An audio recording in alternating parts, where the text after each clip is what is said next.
बड़े चाव से मीरा नाची। आज कर गिरधर प्रेम श्रृंगार, मीरा नाची। आज पग घुंघरू बांध मीरा नाची। आज पग घुंघरू बांध मीरा नाची। आज नाची, खूब चाव संग मीरा नाची राणा जी संग। मैं तो उनकी इच्छा से नाची, और नाचूं भी क्यों ना, जब स्वयं गिरधर गोपाल न चाहे। कौन है जो उनकी इच्छा पर नहीं नाच रहा है? हवा पानी सब उनकी इच्छा से बहते हैं। सूर्य चंद्रमा उन्हीं की इच्छा से चमकते हैं। जीवन भी आरंभ उन्हीं की इच्छा से होता है, और सारे संसार में सब उन्हीं की इच्छा से नाच रहे हैं। तो जब अपने गिरधर गोपाल के लिए मीरा नाची, तो क्या गलत किया मैंने वचन दिया था, अपने गिरधर गोपाल की दृष्टि में जो गलत होगा वो मैं कभी नहीं करूंगी। और यदि मैं गलत होती तो आप सबसे अधिक क्रोधित मेरे गिरधर गोपाल मुझसे होते। आपने ही कहा था ना कि हमें वो करना चाहिए जिससे परिवार का कल्याण हो, कुल का कल्याण हो, राज्य का कल्याण हो। ये कार्य ऐसे करो जिन पर सबको गर्व हो, जिनसे पूरे परिवार का, कुल का, प्रजा का, पूरे समाज का कल्याण हो। सच्ची भक्ति से अधिक कल्याणकारी कुछ नहीं, ये तो वेद पुराण भी कहते हैं। मैंने अटूट भक्ति की जिससे सबका कल्याण होगा, तो क्या गलत किया मैंने? भाभी साहब, जो बात आपने अभी अभी हमें समझाई है, क्या आपके गिरधर गोपाल आपके ही बनाए हुए समाज को ये बात समझा सकते हैं? क्या आपके गिरधर गोपाल आपके ही बनाए हुए समाज को ये बात समझा सकते हैं?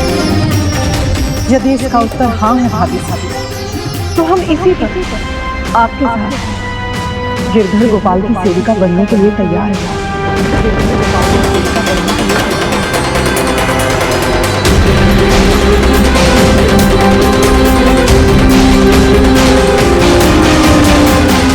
जो प्रभु इच्छा होगी वही होगा। उनकी इच्छा पर प्रश्न चिन्ह लगाने वाली मैं कौन होती हूँ? धैर्य रखिए, वो समय भी आएगा जब आप इस भक्त की भक्ति और मेरे गिरधर गोपाल के प्रति प्रेम और मेरे नाते को समझेंगे भी और मानेंगी भी। भविष्य में जो होगा सो होगा, पर आज का क्या करें भाभी साहब? आज जो स्थिति है उसका क्या समाधान है? समाधान मेरे पास है। उदा बहन साहब, ये सब आप मुझ पर छोड़ दीजिए।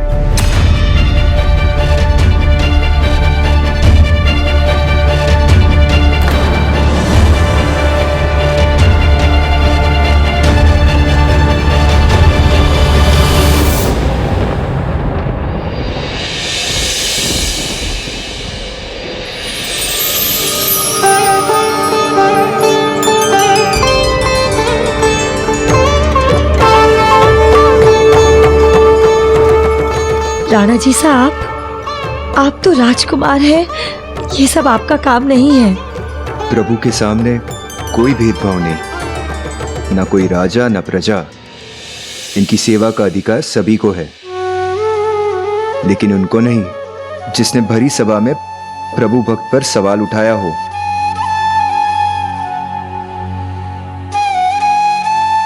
राणा जी साहब, क्या आपके मन में ग्लानि का भाव है? इसीलिए क्षमा याचना करने आया हूँ। किंतु आपने तो कुछ भी गलत नहीं किया, और वैसे भी क्षमा करने वाली मैं कौन होती हूँ? यदि आपको क्षमा याचना करनी है तो इनसे कीजिए। मुझे क्षमा कीजिए प्रभु। आप कह रहे थे कि आपके पास कोई समाधान है, आप ही ने कहा था ना, मंदिर जाकर अब गिरधर के सामने अपने आप को नाचने से नहीं रोक पाई। मैंने पिताजी से अनुमति मांगी है महल में मंदिर बनवाने की। पिताजी से अनुमति मांगी है महल में मंदिर बनवाने की।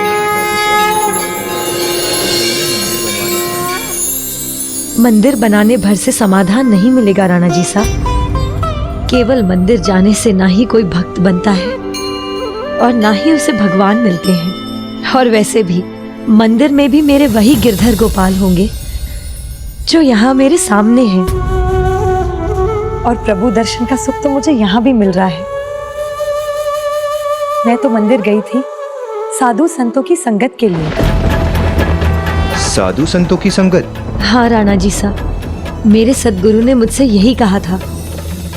साधु संतों की संगत और उनकी सेवा करने से केवल पुण्य ही नहीं मिलता, बल्कि उनकी सेवा सीधे प्रभु तक पहुंचती है।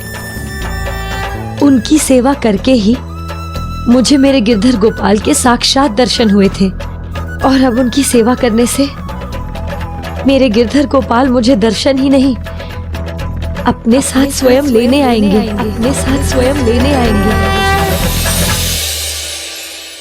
हमें भी अपने माता पिता से साधु संतों की सेवा की सीख मिली है। महल में मंदिर बनेगा तो उनका स्वागत भी होगा यहाँ। आपकी सहायता को मैं स्वीकार करती हूँ, किंतु आप ऐसा क्यों कर रहे हैं? क्या मिलेगा आपको इससे?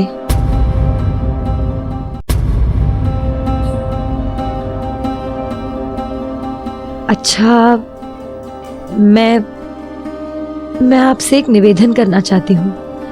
क्या? आप मानेंगे? मुझे पता तो हो क्या बात के लिए हाँ कहनी है।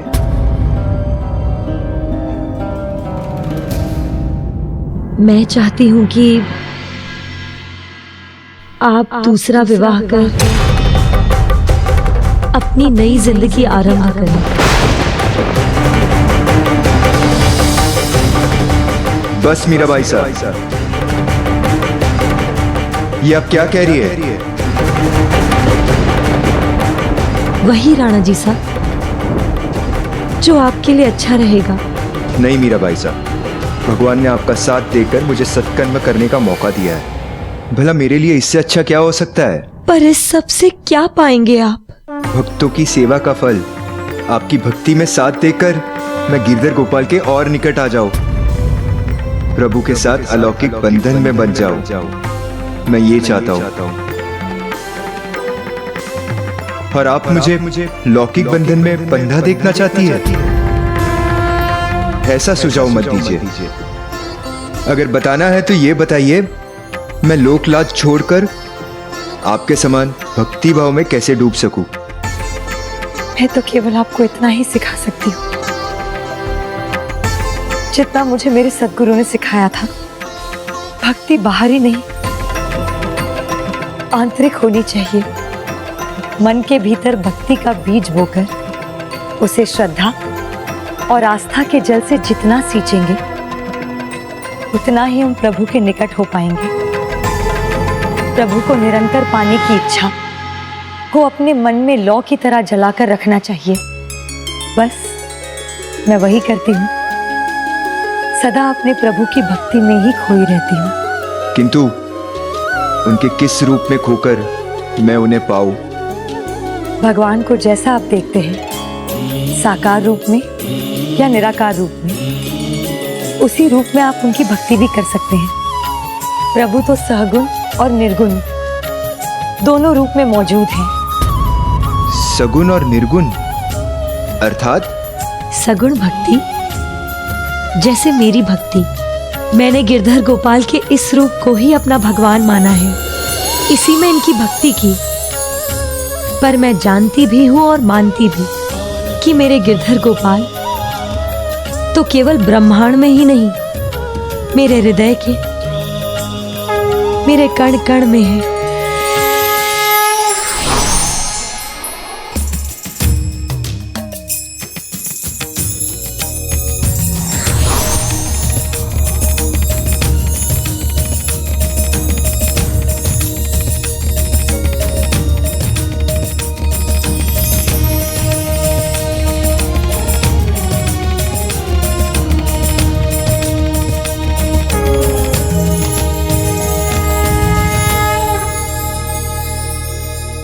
और तब मैं उनकी इस अदृश्य ऊर्जा और उनकी सर्वत्र व्यापक शक्ति का अनुभव बिना किसी रूप में कर सकती हूँ। यही मेरी निर्गुण भक्ति है। रूप अनेक है किंतु प्रभु एक है, और उन तक पहुंचने का भक्ति का मार्ग भी एक है।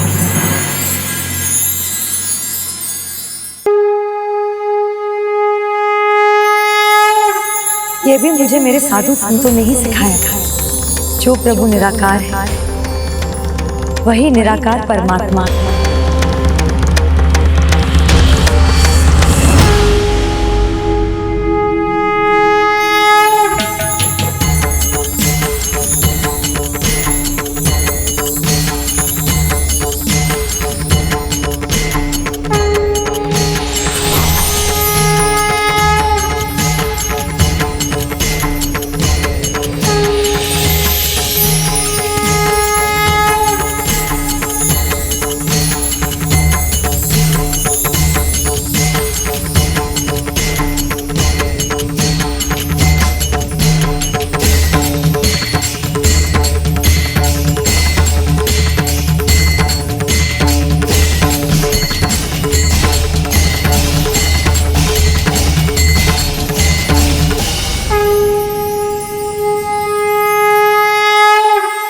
अपने अंश से मत कूर्म, वाराह, नरसिंह, वामन, परशुराम, राम और कृष्णा जैसे रूप लेकर अपने भक्तों को दर्शन देते हैं। ईश्वर के सभी रूप जो दिखाई देते हैं, जिनका आकार है वही उनका साकार रूप है।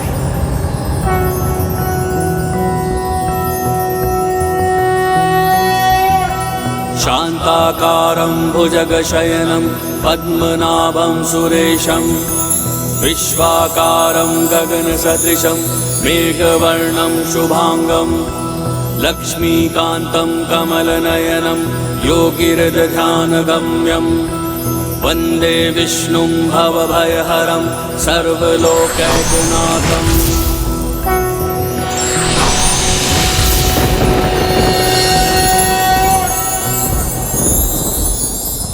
कुंभ में जल या जल में कुंभ, बस इतना ही अंतर है सहगुण और निर्गुण में। आकार सहगुण है और कण कण में व्याप्त निर्गुण। अर्थात हमारी भक्ति सहगुण साकार से निर्गुण निराकार को प्राप्त करने की ही यात्रा है, जिसका आरंभ जीवन है और अंत मोक्ष।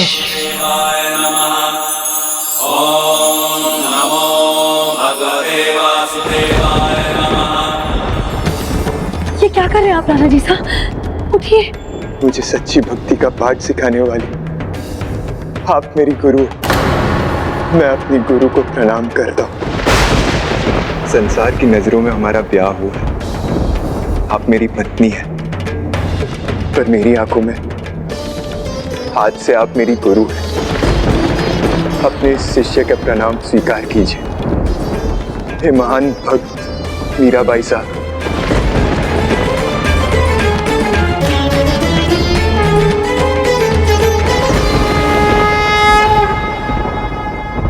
भोजराज ने मीराबाई को अपना गुरु मान लिया।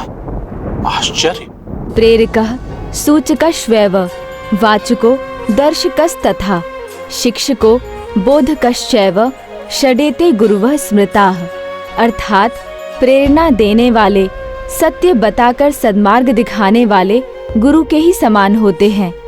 अपनी भक्ति के ज्ञान से मीरा ने भोजराज को भी परिचित करवाया और तब गुरु दक्षिणा में पिता की आज्ञा से भोजराज ने महल में मंदिर बनाने का निर्णय लिया। मीरा तो ये समाचार पाकर बहुत प्रसन्न हुई होगी। हाँ, पर प्रसन्नता के इन पलों में एक दुखद समाचार भी था।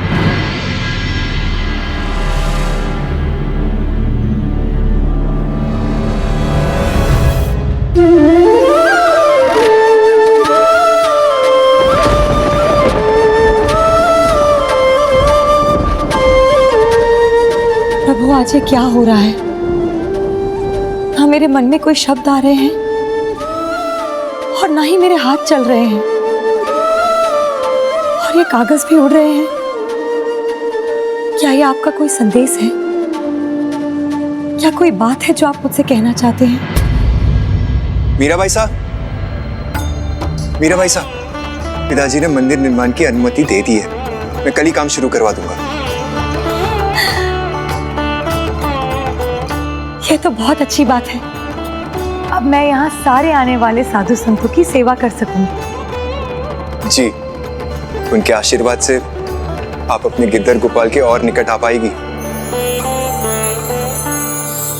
मेरे गिरधर गोपाल के निकट पहुंचना, इसका अर्थ है सारे सांसारिक बंधनों से अपने आप को दूर करना।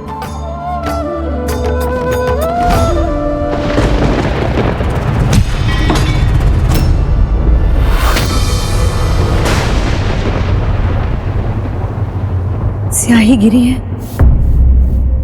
इसका मतलब अच्छी खबर के साथ कोई बुरी खबर भी मिलने वाली है। बुरी खबर? भाभी साहब,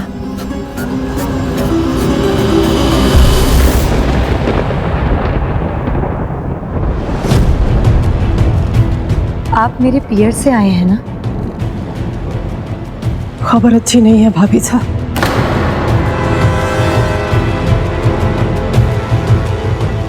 तो क्या माँ? आपकी माँ साहब अब नहीं रही।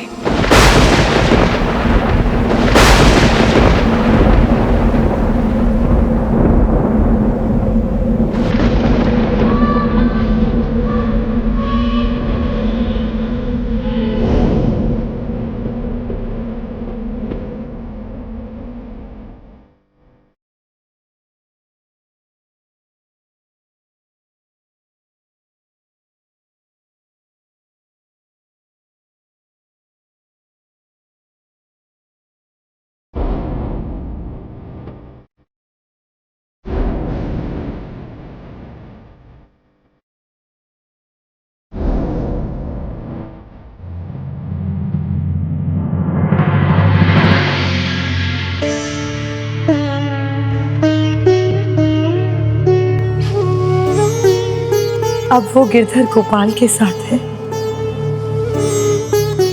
उनकी शरण में। उन्हीं के अंतिम दर्शन के लिए आपको बुलावा भेजा है आपके पिताजी साहब ने।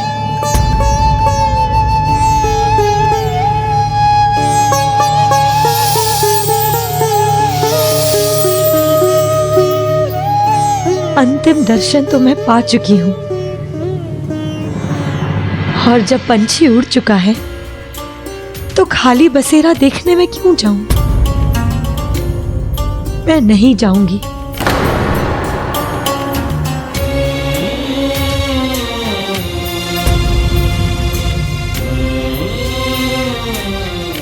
भाई साहब, भाभी साहब ने ऐसा कहा क्योंकि इन्हें धक्का लगा है या फिर इन्हें अपनी माँ से भी लगाव नहीं है?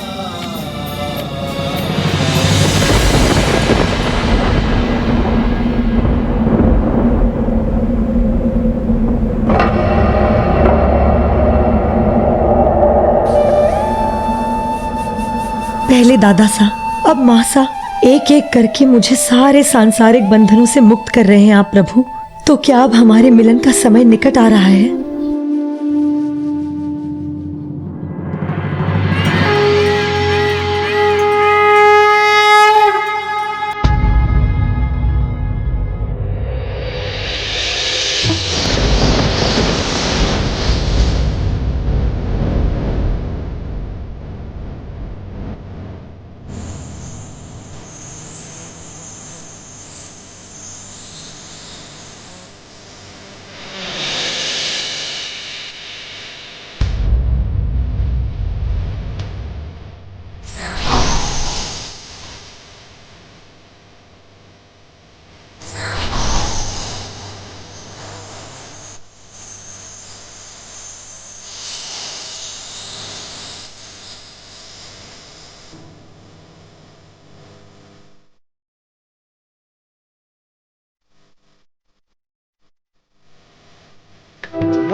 भाभीसा के हृदय पर जो चोट लगी है उसने उन्हें अवाक कर दिया है।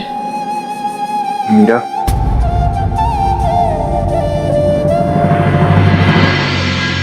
मीरा, आपका दुख मैं समझता हूं। आप मायके जाएगी तो अपनों से मिलकर कुछ दुख कम होगा। वहां आपके पिताजी साहब भी आपकी प्रतीक्षा कर रहे होंगे। मेरे गिरधर गोपाल मुझसे मिलने आने वाले हैं, मुझे लेने आने वाले हैं, तो फिर मैं और कहीं कैसे जा सकती हूँ? भाभी साहब, हाँ, मुझसे अभी यही तो कहा मेरे गिरधर गोपाल ने कि वो यहाँ मुझे लेने आने वाले हैं। आप मीरा की चिंता मुझ पर छोड़ दीजिए।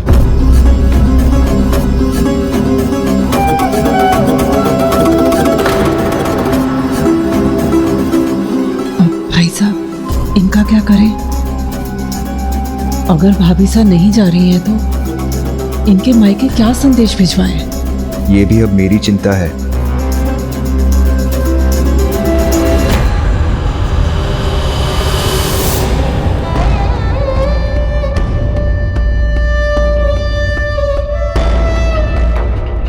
भाभी साहब, ऐसे वक्त में आप अपने मायके में रहेंगी तो आपको और उनको सबको अच्छा लगेगा। मुझे तो तब अच्छा लगेगा जब मेरे गिरधर गोपाल मुझे स्वयं लेने आएंगे।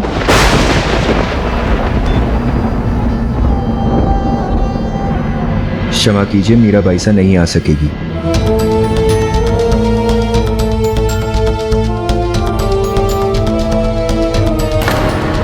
भाई साहब, भाभी साहब को भक्ति में बावरे होते हमने पहले भी देखा है, परंतु अब तो उनका बावरापन सारी हदें ही पार कर चुका है। उन्हें तो अपनी माँ तक की चिंता नहीं रही। भाई साहब,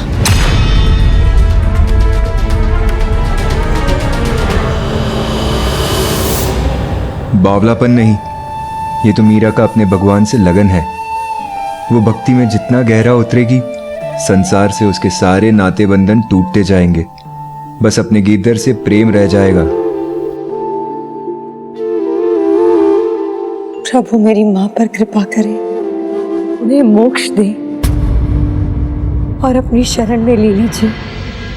भोजराज ये जान चुके थे कि मीराबाई की भक्ति मोह माया से परे है।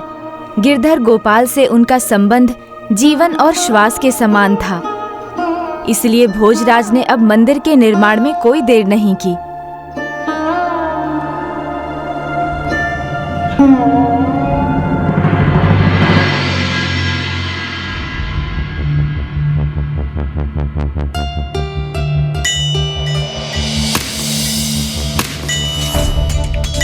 देवमल, मंदिर निर्माण का काम ऐसा होना चाहिए कि मीरा के गिरधर गोपाल और साधु संतों सबके मन को भाए। हमें इस बात का ध्यान रखना चाहिए। पर उदाबाई के मन में तो कुछ और ही था। वो अपने भाई सा के दाम्पत्य सुख के लिए मीराबाई को उसकी गिरधर भक्ति से निकालने का प्रयास करने जा रही थी। सावन का झूला उत्सव होना तो बहुत ही जरूरी है, किंतु उदाबाई सा, हम जानते हैं इस साल हमारे पति का आना मुश्किल है, परंतु इस साल ये उत्सव हमारे लिए नहीं, इन दोनों के लिए है। एक तो सावन का ये सुहाना मौसम, उस पर बलखाता झूला, किसी को भी रिझाने के लिए काफी है। और इसी उत्सव के बहाने भाई साहब अपने कार्य से और भाभी साहब अपनी भक्ति से समय निकालकर एक दूसरे को समय दे सकेंगे, एक दूसरे को समझकर एक अलग ही जुड़ाव का अनुभव कर सकेंगे। सभी नवविवाहित दंपतियों को आमंत्रित करो। राजबागान में प्रेम का झूला लगेगा, प्रेम की वर्षा होगी।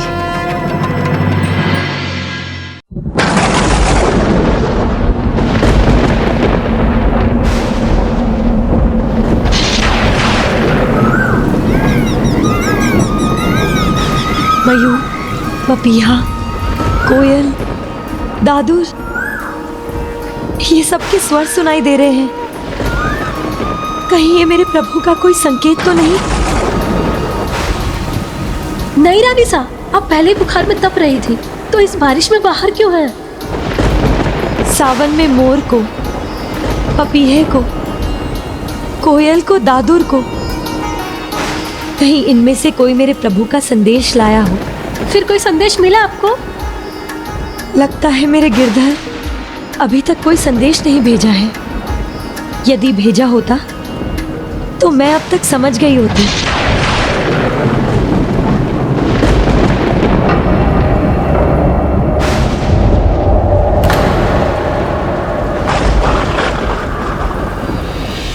हरि को संदेशो कछु नहीं लायो रे, दादुर मोर पपीहा बोले, कोयल शब्द सुनायो रे। काली अंधियारी बिजली चमके, बिरह नाथ दर पाए रे। मन रे परसी हरि के चरण, लिसते तो मन रे परसी हरि चरण। मैं भी कुछ लेकर आती हूँ। मन रे परसी हरि के चरण।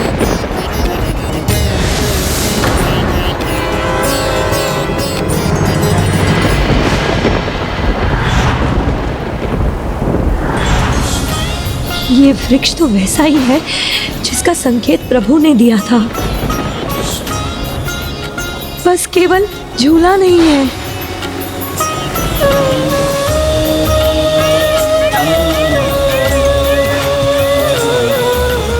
अर्थात संदेश भेजा है उन्होंने, संकेत दे दिया अपनी मीरा को।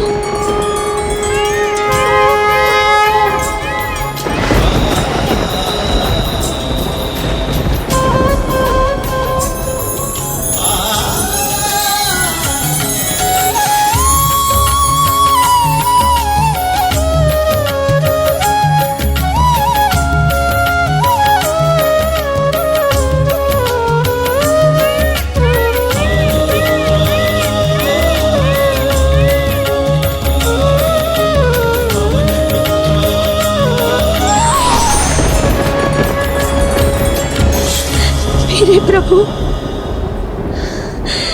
मेरे गिरधर ने मुझे संकेत दिया। मेरे गिरधर को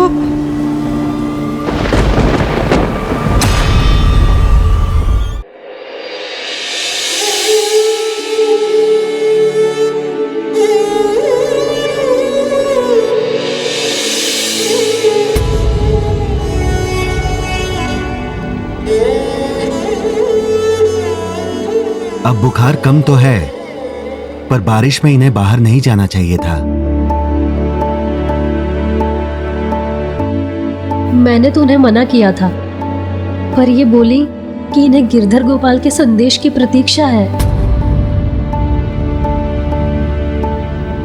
भाई साहब, समझाइए भाभी साहब को, अति कभी अच्छी नहीं होती, फिर चाहे वो भक्ति की ही क्यों ना हो।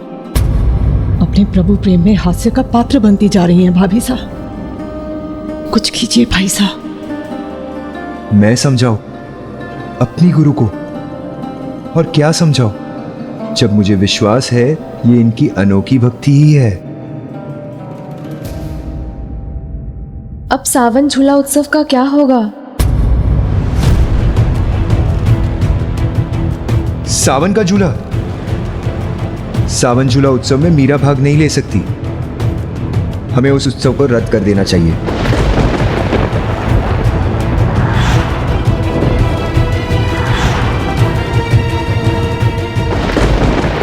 उचित है। मीराबाई स्वस्थ नहीं है तो इस उत्सव का भी कोई लाभ नहीं। नहीं,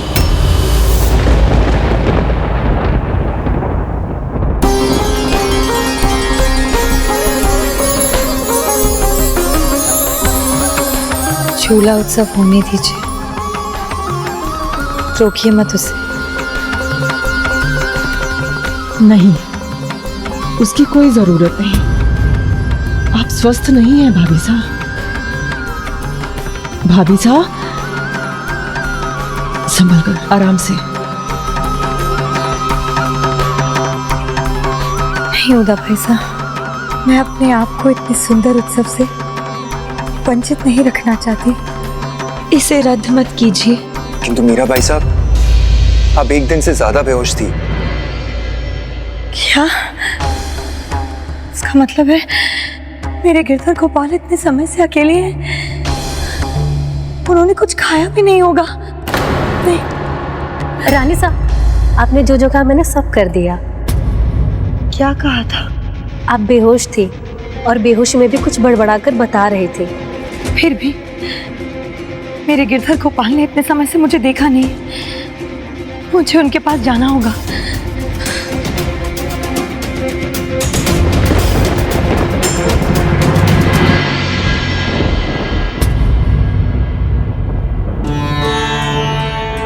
अब तो मेरा विश्वास और दृढ़ हो गया है। सावन का झूला उत्सव बहुत जरूरी है। ये उत्सव हमें करना ही होगा।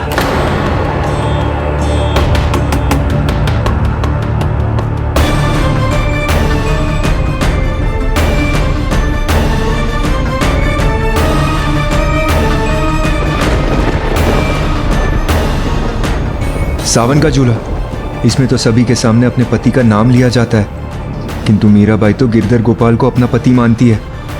अगर उन्होंने वहां सबके सामने ये बात कह दी तो? प्रभु, जैसे ही मैं आपका नाम पुकारूं, आप बस चले आना। अपनी मीरा को और मत तरसाना। मीरा के लिए तो उनके गिरधर गोपाल उनके प्रभु भी थे और पति भी। उनके दर्शन के लिए वो इतनी उत्साहित थी कि ये भी भूल गई कि दूसरों की दृष्टि में वो नहीं, राणा जी भोजराज उनके पति थे। तो क्या भोजराज जी ने मीरा को समझाने का प्रयास नहीं किया? जब भक्त की दृष्टि अपने आराध्य के दर्शन के लिए व्याकुल हो तो उसे आसपास ना कुछ दिखाई देता है, ना ही कुछ सुनाई। और यहाँ तो मीराबाई अपने प्रभु की ही नहीं, अपने प्रियतम की प्रतीक्षा में थी।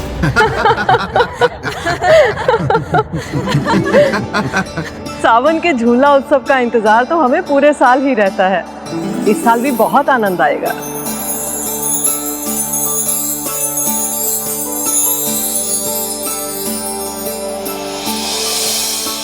भाई साहब, भाभी साहब, हम सभी आपकी ही राह देख रहे थे। इस उत्सव में सभी नव विवाहिताएं दुल्हन बनकर आएंगी।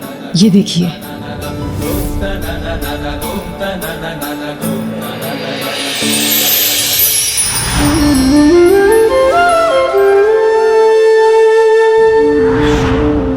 भाभी साहब, आप इस परिस्थिति में इस उत्सव में भाग तो ले सकेंगी ना?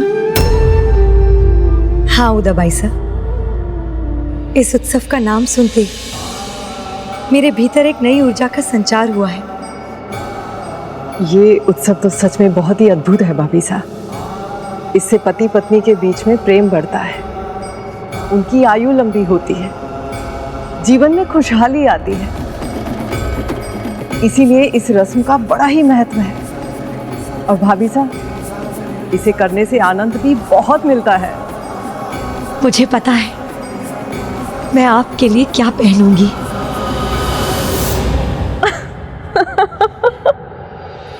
लीजिए भाई साहब। भाभी साहब तो अभी तैयारियों में लग गई।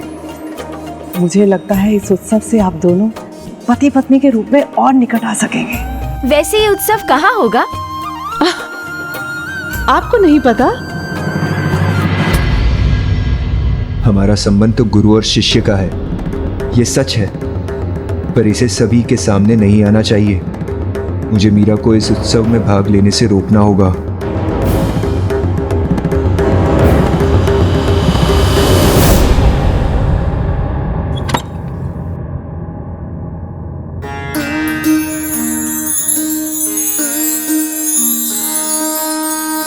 इस संदूक में होगा।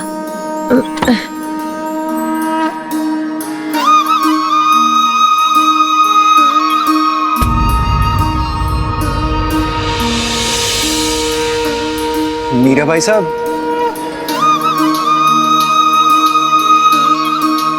क्या ढूंढ रही है? कुछ खो गया है क्या? मिल गया।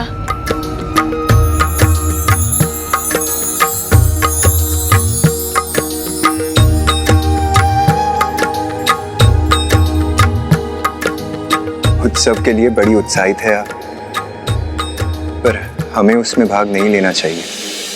आप परिवार के, समाज के सभी लोग होंगे और आपको बुखार भी है। भगवान ने एक बहाना और दे दिया, पर लगता है उत्सव में जाने का आपका बड़ा मन है। वहां सभी अपने पति पत्नी का नाम लेंगे, तो हम भी गुरु शिष्य के रूप में एक दूसरे का नाम ले सकते हैं। ये देखिए ना राणा जी साहब, बताइए ये जोड़ा आपको कैसे लगा? ये वही जोड़ा है जो मेरे गिरधर गोपाल ने मेरे लिए द्वारका से भेजा था जब वो मुझसे विवाह करने आए थे। मैं ये उत्सव में यही पहनूंगी। जब मेरे प्रभु आएंगे ना, तो देखकर बहुत ही प्रसन्न होंगे। वो आएंगे, पूरा यकीन है आपको? आएंगे राणा जी साहब, वो अवश्य आएंगे। और इस बात का संकेत वो मुझे काफी दिनों से दे रहे हैं। मैं दिखाती हूँ।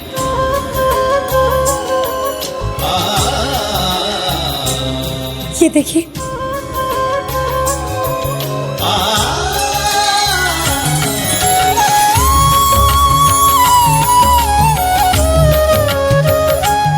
और ये तो बस एक ही संकेत है। और किंतु वहां इतने सारे लोग होंगे, उनका क्या करेंगे हम? जब मेरे गिरधर गोपाल स्वयं वहां आएंगे ना,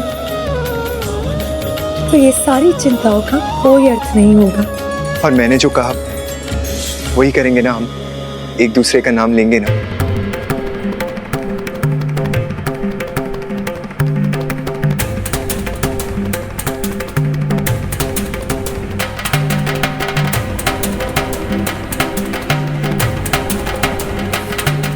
हाँ, मैं नाम लूंगी।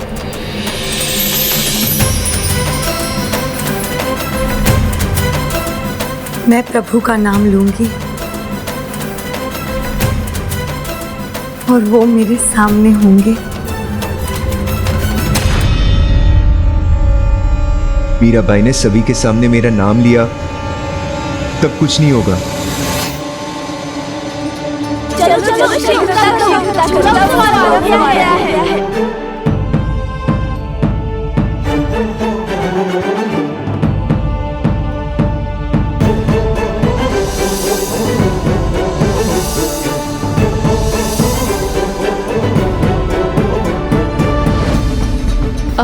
उदाबाई साहब, सारे अतिथि आ चुके हैं। अब उत्सव शुरू करने में देर उचित नहीं। और सभी तो आ गए, लेकिन आज यहाँ जिन सबसे महत्वपूर्ण दंपति को होना चाहिए था, वो कहाँ हैं? कहाँ है रानी जी साहब, राणा जी साहब?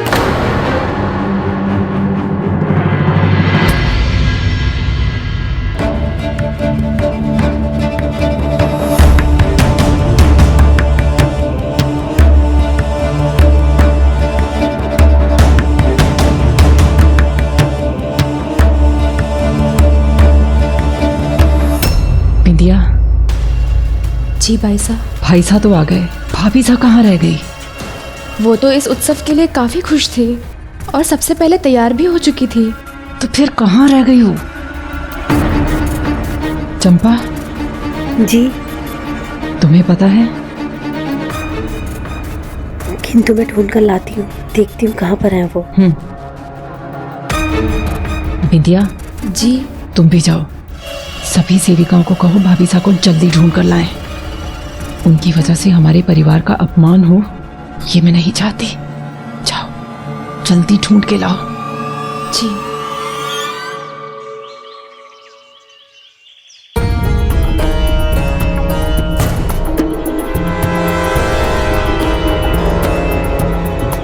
उदा भाई साहब वो अपने कक्ष में नहीं है। भाई साहब वो गिरधर गोपाल के पूजा कक्ष में भी नहीं है। मैंने तो पूरा महल देख लिया, वो कहीं भी नहीं है।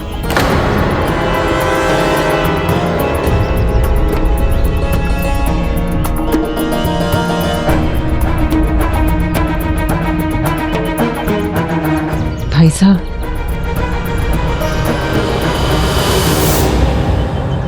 भाई साहब, पति पत्नी के इस उत्सव में आपकी पत्नी भाभी साहब कहाँ है? उनके बिना ये उत्सव शुरू नहीं हो सकता भाई साहब। देखिए, सभी उनका इंतजार कर रहे हैं।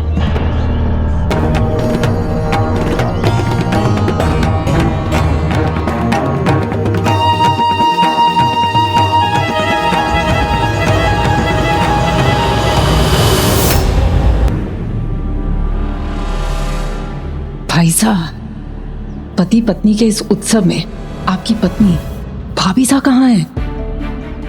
उनके बिना ये उत्सव शुरू नहीं हो सकता भाई साहब। देखिए, सभी उनका इंतजार कर रहे हैं।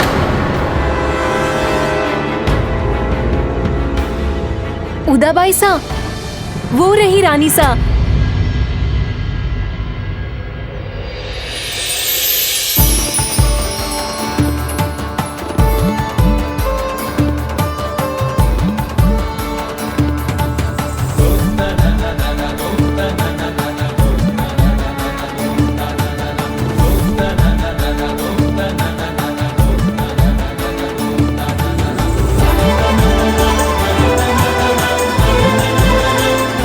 अब जब सभी यहाँ उपस्थित हैं, तो उत्सव आरंभ करते हैं। सबसे पहले झूला झूलने का अवसर उसी जोड़े को मिलेगा जिसका विवाह अभी कुछ ही समय पहले हुआ है।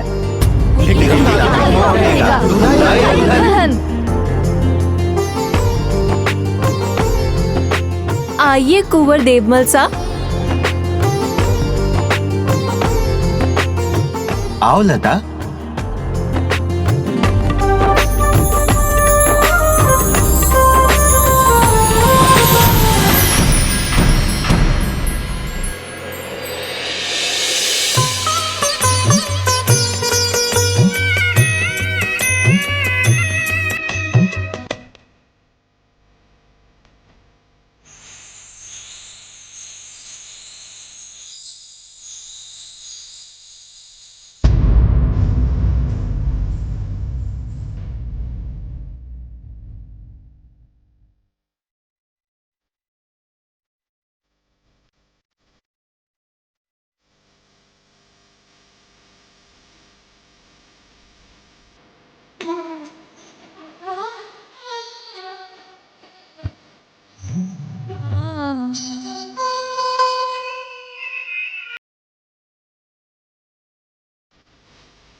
भाई साहब, भाभी साहब, अब रस्म को करने की बारी आप दोनों की।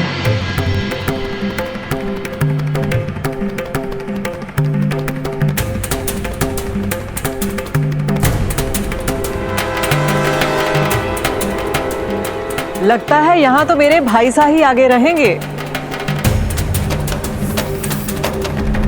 लीजिए प्रभु, हमारी बारी आ गई। पर आप कहाँ हैं? क्यों नहीं आए अभी तक?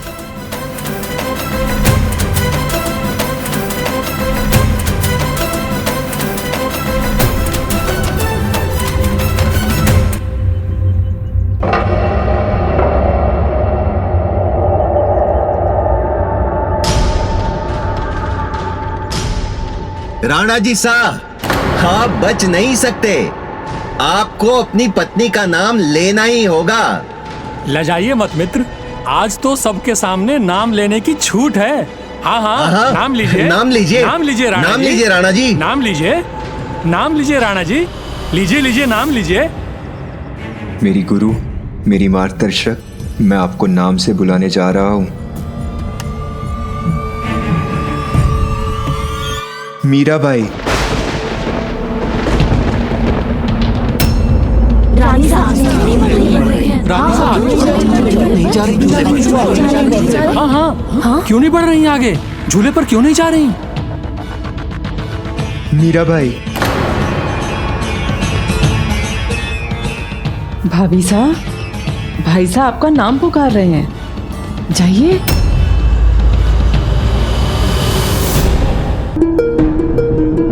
क्या हो गया है आपको भाभी साहब? सबकी नजरें आप पर ही गड़ी हैं। आपके पति साहब आपका नाम पुकार रहे हैं और आप यहीं पे जड़ हो गई हैं भाभी साहब।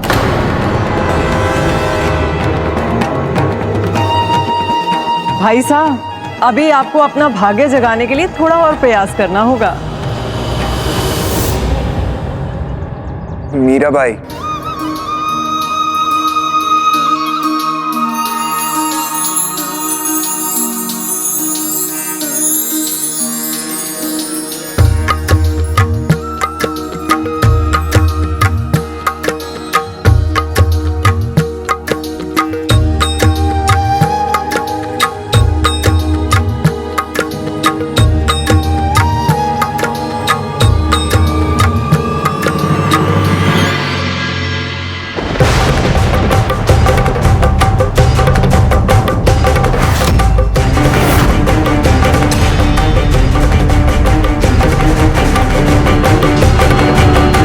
ये देखिए स्वामी, ये झूला मैंने आपके लिए स्वयं बनाया है।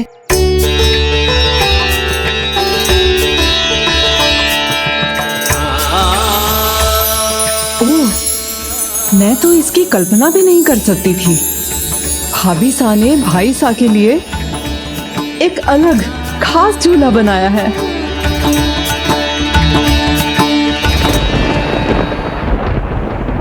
रानी साहब पुकारिए ना नाम। हाँ हाँ, बुलाइए ना नाम।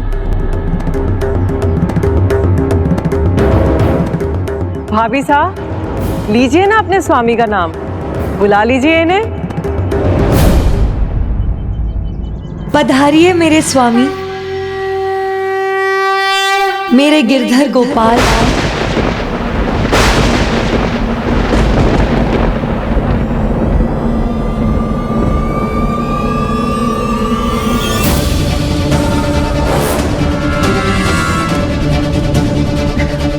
भाभी साहब, मंदिर में नहीं बैठी हैं आप, अपने पति का नाम लीजिए, इनको बुलाना है आपको।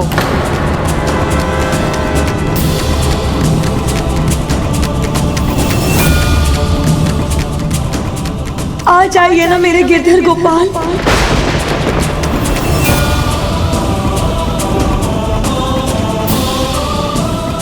जगतपति तो भगवान ही है, प्रभु श्री गिरधरी है ना।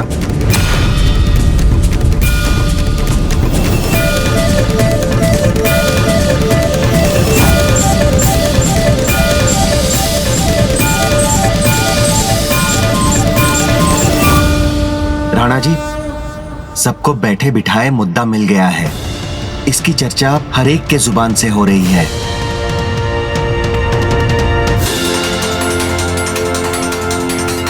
किसी की जबान को रोका नहीं जा सकता है, लेकिन मीराबाई की भक्ति को भी रोका नहीं जा सकता है। मीराबाई की भक्ति में इतनी शक्ति है स्वयं प्रभु श्री गिरधर को आना ही होगा। हे पति देव, मेरे गिरधर गोपाल, अब आप ही जाइए।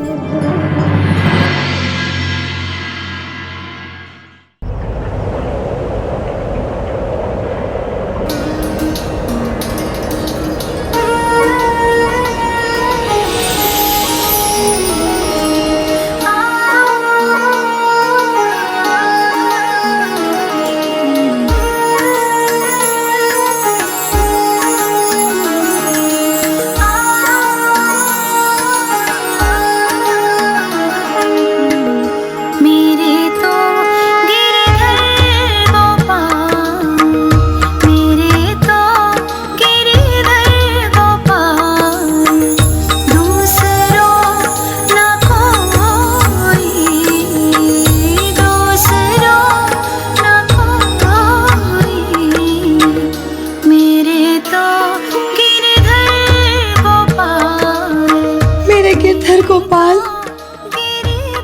मेरे स्वामी। आओ मीरा।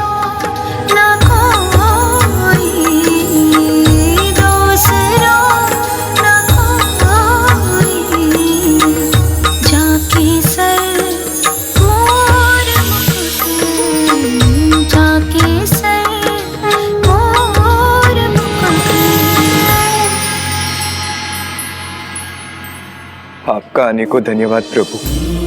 आशा है कि मीरा भाई के समान मुझे भी आपके दर्शन पाने का सुख मिलेगा।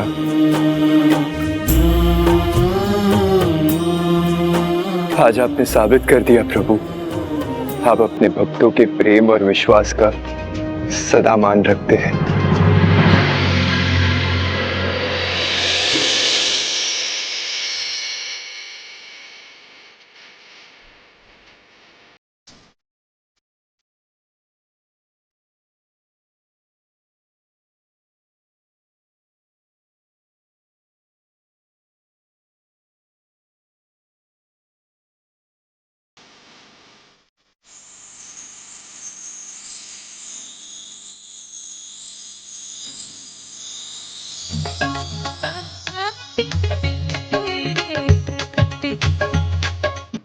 नाथ तुम जानत हो सब घट की।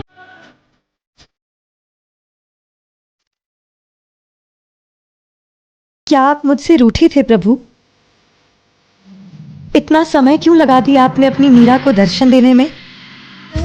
मीरा, मैं तो सदा के लिए तुम्हारे हृदय में विराजमान हूं, तब तुम मुझे यहां वहां क्यों ढूंढती हो?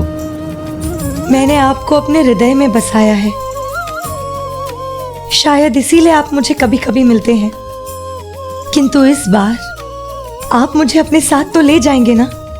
समय के साथ साथ सब होगा। पहले सबको ये जान लेने दो कि मीरा बस गिरधर गोपाल की है। अभी उनका ये जानना बाकी है, पर वो अब समय आ चुका है जब वो सब इसे समझने लगेंगे। पर उसके लिए तुम्हें एक कठिन परीक्षा देनी होगी।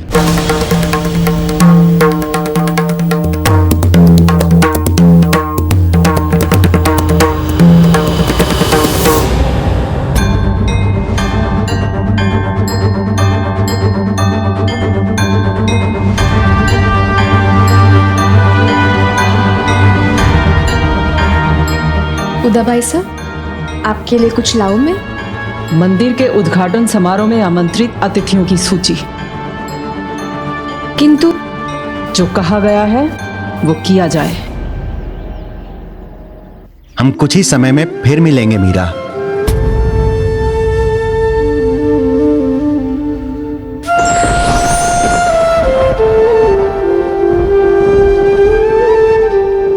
हम कुछ ही समय में फिर मिलेंगे मीरा।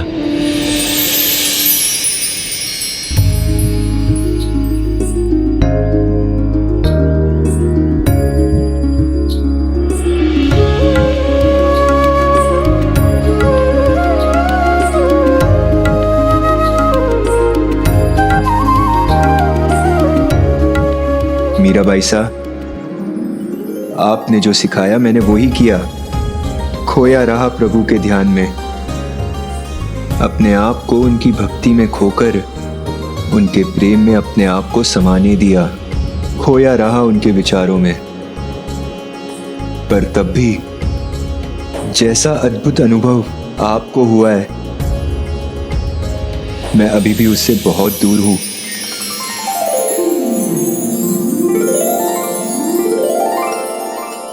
मोक्ष, मोक्ष, ऐसा अनुभव हुआ मुझे जैसा मुक्ति पाकर होता होगा। अपने ही वचनों से बंधा हूं, नहीं तो आपके पावन चरण छूकर आपका आशीर्वाद ले लिया होता। काश प्रभु दर्शन का अलौकिक सुख मुझे भी मिल पाता।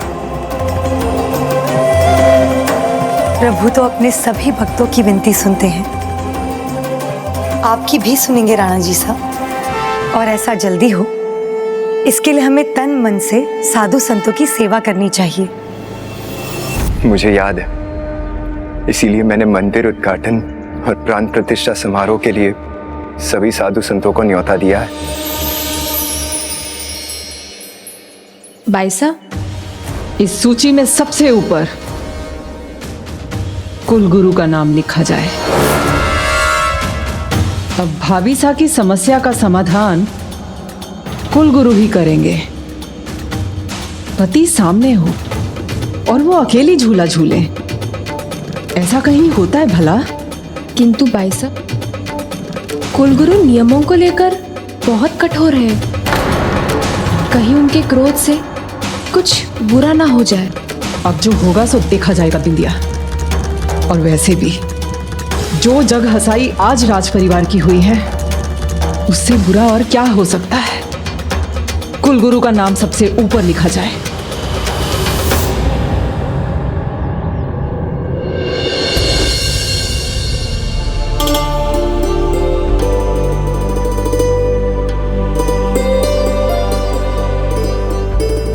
कुलगुरु संतुलित जीवन जीते हैं।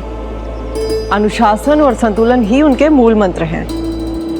इसलिए उनका भोजन बड़े ही ध्यान से पकाना भी होगा और लगाना भी होगा, क्योंकि वो केवल क्रोध में ही अपना संतुलन खोते हैं। किंतु पूजा की सामग्री? पूजा की तैयारियां तो भाभी सा कर रही हैं, कहीं इनसे कोई भूल ना हो जाए। विनय फलम शुश्रूषा, गुरु शुश्रूषा, फलम श्रुत ज्ञानम। विनय का फल सेवा है और गुरु की सेवा ज्ञान। कुल गुरु की सेवा और मंदिर की स्थापना का भागी होना मेरा सौभाग्य है राणा जी साहब। इसके लिए धन्यवाद।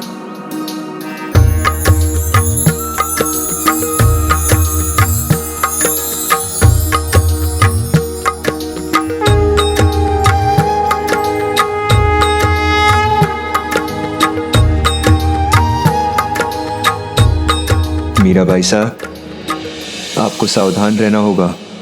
कुलगुरु छोटी छोटी बातों पर क्रोधित हो जाते हैं। आप निश्चिंत रहिए राणा जी साहब, मैं सब संभाल लूंगी। किंतु यहाँ जो साधु संत आने वाले हैं, उनकी सेवा कौन करेगा? मैं स्वयं उनका स्वागत करूंगा, पर अब आप जल्दी करें।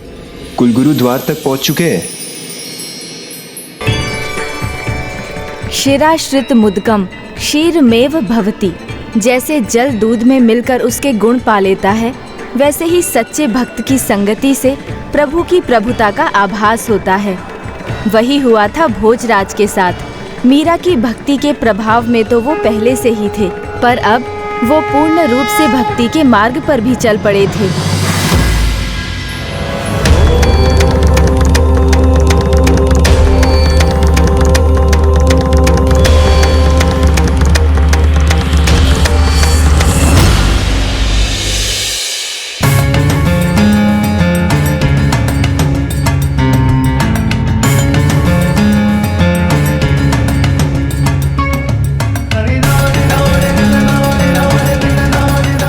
प्रणाम कुलगुरु, स्वागत है आपका।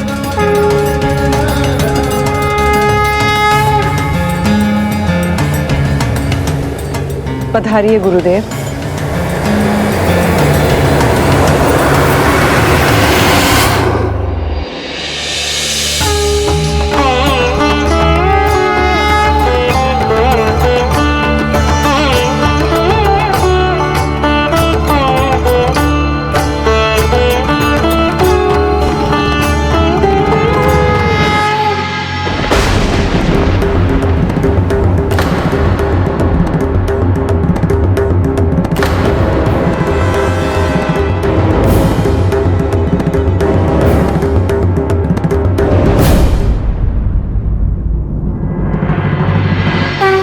अद्भुत, सुंदर, अति सुंदर।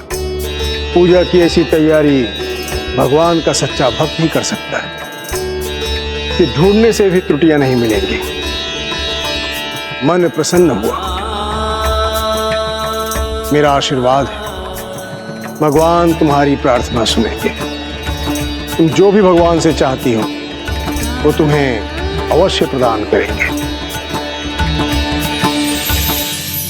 कुलगुरु के साथ मंदिर उद्घाटन का आरंभ उचित प्रकार से हुआ, किंतु भोजराज एवं वहां उपस्थित अन्य सभी को ये जानना शेष था कि भक्ति हो या प्रेम, जब कोई सच्चे मन से इनके मार्ग पर चलता है तो उसे अनेक परीक्षाओं को पार करना होता है। और जो मंदिर के उद्घाटन के पश्चात होने जा रहा था वो तो मीरा और भोजराज दोनों के अब तक के अनुभव और किसी भी कल्पना से परे था।